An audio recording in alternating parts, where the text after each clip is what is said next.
Hey everyone, welcome to today's explainer. We're going to do something really cool today. We're translating some of the most profound, ancient wisdom ever recorded into a modern masterclass on wealth. We're diving straight into the teachings of the legendary strategist Chanakya, uncovering this timeless, unapologetic wealth code that honestly applies just as much today as it did way back in ancient India. We aren't just going to talk about how to acquire true wealth, but, and this is absolutely crucial, how to protect it once you actually have it. But before we get into all that, I gotta ask you a question that might just flip everything you've ever been taught right on its head. Why is it that the hardest workers so often remain the poorest? I mean, we're totally conditioned to believe that grueling, donkey-like physical labor is the ultimate key to riches, right? But think about it. If that were true, the laborer working day and night would be the wealthiest person in town. Chanakya explicitly taught his disciple, Chandragupta, that this simply is not the case. Well, the reason is actually pretty simple. See, physical labor relies strictly on your hands. It's exhausting and fundamentally limited by the 24 hours we have in a day. Mental power, on the other hand, that is limitless. Chanakya pointed out that kings and wealthy merchants, they don't do the heavy physical lifting themselves. They realize that wealth is a game played with the intellect, not just the hands. Money almost always flows toward those who use their minds, while folks who rely solely on their bodies often find themselves just struggling to get by. In fact, Chanakya made this incredibly provocative statement. He said that if all the wealth in the world were equally distributed to the poor today, in just a few short years, the poor would be poor again and the rich would be rich again. Crazy, right? But why? Because poverty and wealth aren't just about the cash in your pocket. They're the direct result of your intellect and your mindset. Wealth is naturally drawn to mental power and disciplined character. Without a new framework, just handing someone money doesn't actually change a thing. So, what exactly is this framework? Well, today we'll be covering the mindset shift, the 5 rules of acquisition, the lending trap, and finally, 5 ways to say no. All right, let's jump straight into part 1, the 5 rules of acquisition. So there are 5 core rules for building wealth. We've got to invest in our intellect, recognize opportunities, value time, prepare for wealth, and improve our company. Let's look at how we can start applying these right now. Okay, so the absolute most crucial point in Rules 1 and 2 is where you direct your focus. Rule 1 makes it clear. Your absolute biggest investment has to be your own intellect. The second you stop learning, your earning potential just dies. Rule 2 is all about keeping your eyes peeled. Chanakya noted that opportunities never just knock on your door and announce themselves. Instead, they show up disguised. They hide as a sudden problem, a taunt from a critic, or even just a casual throwaway sentence from a friend. Most people run away from these things, but the wealthy? They recognize them and ruthlessly seize them. And that brings us perfectly to Rule 3.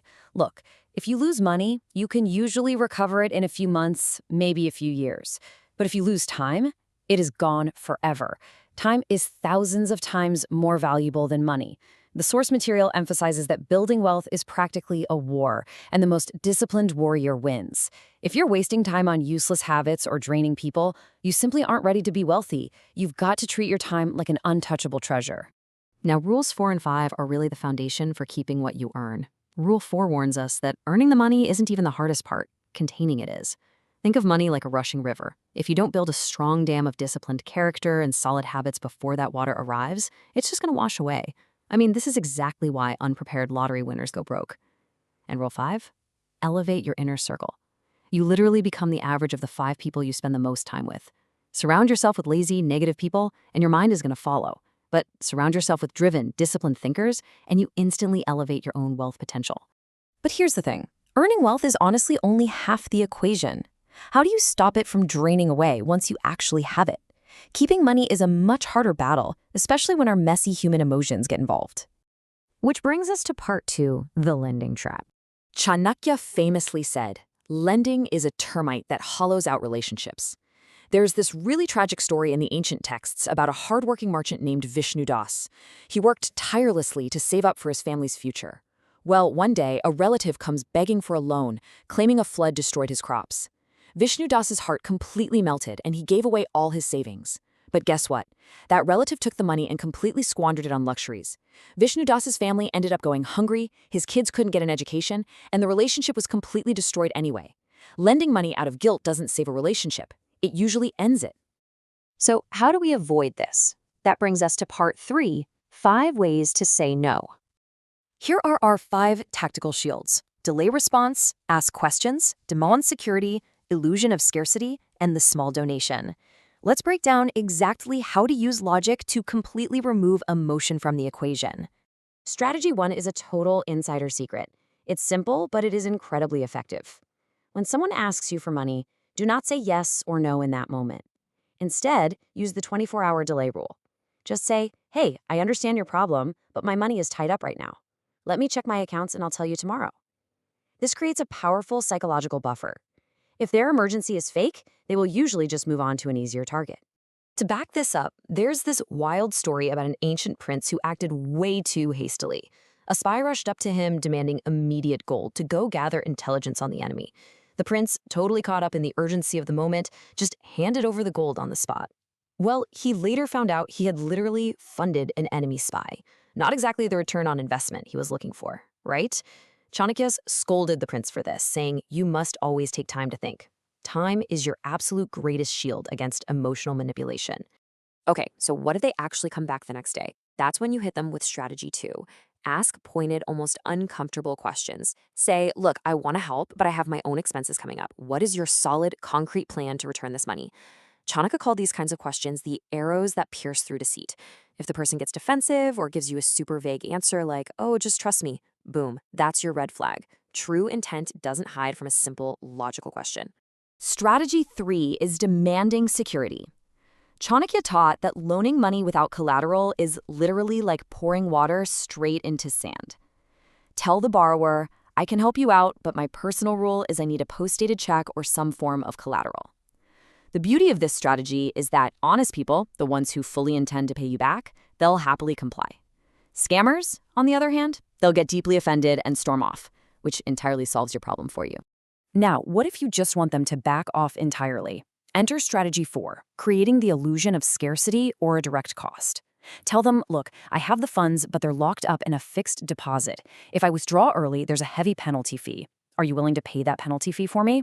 All of a sudden, their casual little request comes with a direct, out-of-pocket cost to them, and that immediately deters casual borrowers. And this tactic is actually ancient. It connects directly to a story of a king. When one of his ministers kept pestering him for funds, the king finally said, my treasure vault is currently sealed. If you personally pay the steep fee to have the doors opened, you can have the loan. The minister, obviously unwilling to take a loss himself, immediately backed down. Human nature really hasn't changed at all, has it? Finally, we have strategy 5. Now, this one is for when the person is genuinely in need, like a real medical emergency, and you truly do want to help them. Instead of giving them a massive loan that's just going to cause stress for both of you, give a small, unreturnable donation. Say, hey, I can't lend you the full $5,000 you need, but here is $500 as a gift. You don't ever need to return this. This saves the bulk of your capital, significantly boosts their respect for you, and it entirely preserves the friendship because there's no looming cloud of debt hanging between you. Saying no is self-respect. Protecting your wealth isn't about being greedy. It is about deeply respecting the time, the intellect, and the intense discipline you invested to build it in the first place. If a relationship breaks merely because you didn't hand over your hard-earned money, let's be honest, it was never real to begin with. So ask yourself, are you building a dam to protect your wealth today, or are you just going to let it wash away? And honestly, if Chanakya's rules on wealth are this ruthlessly effective, just imagine what his ancient codes reveal about dealing with your actual enemies. But we'll have to save that for next time.